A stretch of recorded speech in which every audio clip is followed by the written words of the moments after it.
Trinamool Congress ni wngwi by election batani rokni mung saklaijaka chashalo. 6 nong Agartala ni wngwi Panna Deb, Dr. Mrinal Kanti Deb, Juboraj Nogoni wngwi Arjun Das, Surma Bidan Sabha Kendro ni wngwi Nil Kolom Saha 8 Town Bordowali ni wngwi. Chashalo 6 nong Agartala ni wngwi batani Panna Deb tei 8 Town Bordowali ni wngwi batani Nil Kolom Saha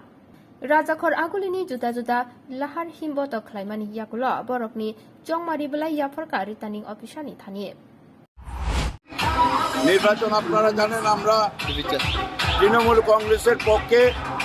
4 আসনেই আমরা লড়াই করছি এবং 4 আসনে তৃণমূল কংগ্রেসের প্রার্থী সিদ্ধান্ত হয়েছে এবং সেখানে 6 আগরতলা কেন্দ্রে আমাদের তৃণমূলের প্রার্থী শ্রীমতী পান্না দেব 8 বর্দওয়ালির কেন্দ্রে আমাদের প্রার্থী নীলকমল সাহা এবং 46 সুরমা কেন্দ্রে আমাদের প্রার্থী অর্জুন সরকার এবং 57 যুবরাজ নগর কেন্দ্রে আমাদের প্রার্থী মৃণাল কান্তি দেবনাথ ডক্টর মৃণাল কান্তি দেবনাথ আমরা লড়াই করব জেতার জন্য লড়াই করব এবং তৃণমূল কংগ্রেস জিতবে এই রাজ্যে আমরা নিশ্চিন্ত আপনারা আর যারা বলছে তৃণমূল কংগ্রেস দুর্বল তৃণমূল কংগ্রেস নেই এই এবারের নির্বাচন তৃণমূল কংগ্রেসের নির্বাচন তৃণমূল কংগ্রেসই এই রাজ্য থেকে 4টে আসনেই জয়লাভ করবে ত্রিপুরার জনসাধারণের কাছে একটা বিনম্র আবেদন রাখছি যে তৃণমূল কংগ্রেস পৌরসভার নির্বাচনে প্রতিদ্বন্দ্বিতা করেছিল মাঠে ছিল আমরা লড়াই আগেও করেছি এবারও করব এবং যে পরিবর্তনটা ত্রিপুরার জনসাধারণ চাইছিল 18তে সেই পরিবর্তনটা বিজেপি বাস্তবায়ন করতে পারেনি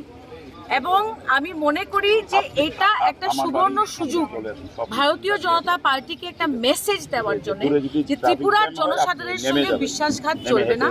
আমাদের নেত্রী মমতা বন্দ্যোপাধ্যায় পশ্চিমবঙ্গে 3 বার মুখ্যমন্ত্রী কেন হয়েছেন সুশাসনের জন্য হয়েছে আর আরেকটা কথা আমি ভারতীয় জাতীয় কংগ্রেসের ব্যাপারে প্রকাশ্যভাবে বলতে চাই যে যারা আজকে ভারতীয় জাতীয় কংগ্রেসের নেতৃত্ব দিচ্ছে এবং মমতা বন্দ্যোপাধ্যায়ের গভর্নেন্স নিয়ে যারা মন্তব্য করছে আমি দেখতে পেরেছি